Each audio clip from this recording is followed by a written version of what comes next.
In this video, I'm going to be talking about a reverse mortgage. I'm going to give you 5 pros and cons, 5 and 5, of why you may want to do one and you may not want to do one.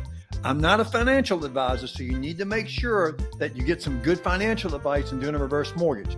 In general, before I get to the 5 and 5, in general, a reverse mortgage is available to those folks that are over 62 years of age and you've got some equity in your home.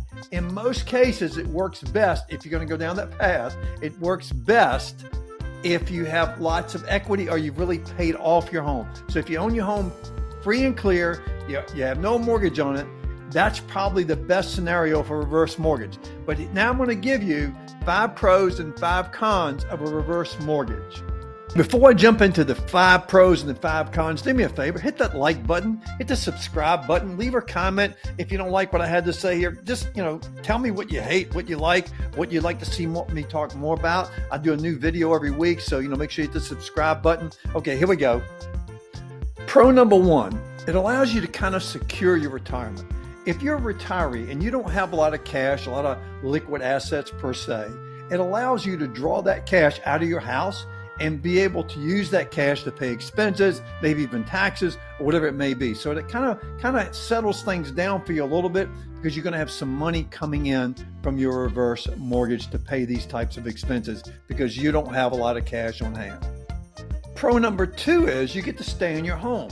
So maybe you have a need to raise some cash. You don't want to have to sell your house. Maybe you don't really want to downsize and you want to stay in your house. It allows you not to have to sell off your property and go find something else, which is a hassle just in and of itself.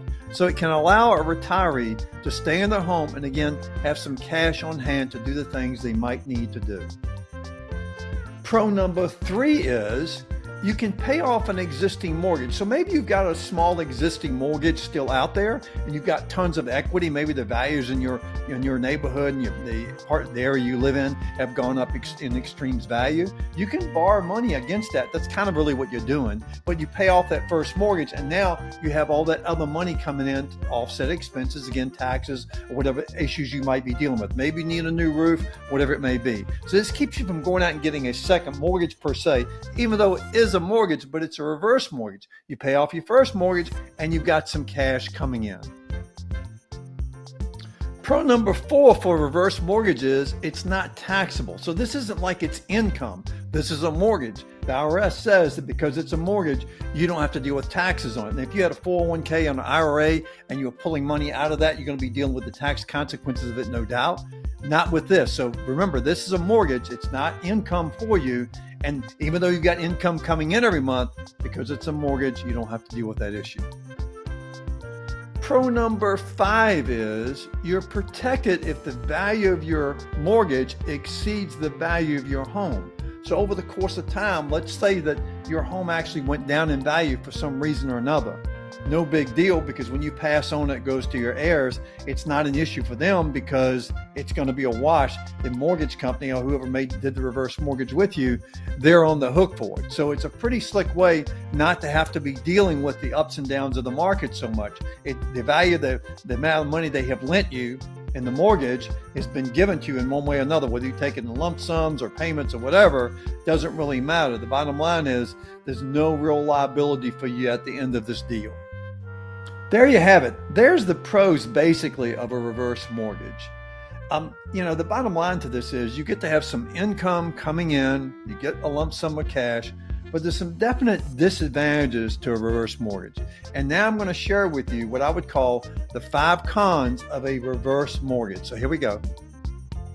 So here you go. Here comes con number 1. You could lose your property to foreclosure. How could that be? If you can't pay the taxes on that property, it's going to go into foreclosure and you could lose your entire property.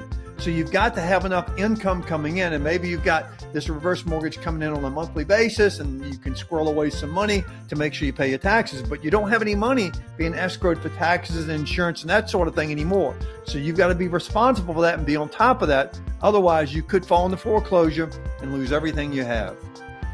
So con number 2 is your heirs could inherit your loss. Now, what do I mean by that? Well, you've got this mortgage that's owed on the property, and it gets to the end of the property and you pass away. There may not be enough equity there for anybody to do anything with, and so your heirs don't end up with a thing. So you could end up shortchanging your heirs in this deal. So I would encourage you to make sure, again, and I'll mention this again and again, check with a financial advisor on this to make sure you're doing the right thing. Con number 3 is it's not free. There's going to be fees to be paid. And not to mention, I already mentioned taxes and insurance, but maybe you have condo fees and stuff like that. There's also going to be charges to get this mortgage going. So it's not like you just walk in and they start just sending you money. It's going to be some upfront costs for you, no doubt. So be aware of that. There's no free lunch, and you're just not going to walk in and start having money coming your way. Con number 4 is it could impact other retirement benefits. It's considered income. Even though it's not considered income, it still can impact Social Security, Medicare, and those type of things. Again, you need to make sure you get some good financial advice because it could impact other retirement benefits that you have going on. So make sure you check that out before you jump into a reverse mortgage. Con number 5 is it comes with risk. Easy for me to say. A reverse mortgage comes with risk. There are lots of rules and regulations you have to abide by. So you need to really think long and hard before jumping into a reverse mortgage. So to sum this up, I'm not sure reverse mortgage is for everybody. It just may not be, but for a small percentage of people, it's a really small percentage in my head as far as who really benefits from it. Maybe it will work for you. You have to digest the pros and cons and do a lot of research on the internet before you jump in. Get some good financial advice. Do me a favor, will you? Hit that subscribe button. Don't forget to do that. You can hit the like button, leave me a comment. And look, if you're thinking about moving to Florida, if you're not already here, even if you're thinking about making a change, watch this video right here on the pros and cons of living in St. Petersburg, Florida. My name's Tommy Gibbs. If I can help you, reach out. Thanks and have a great day.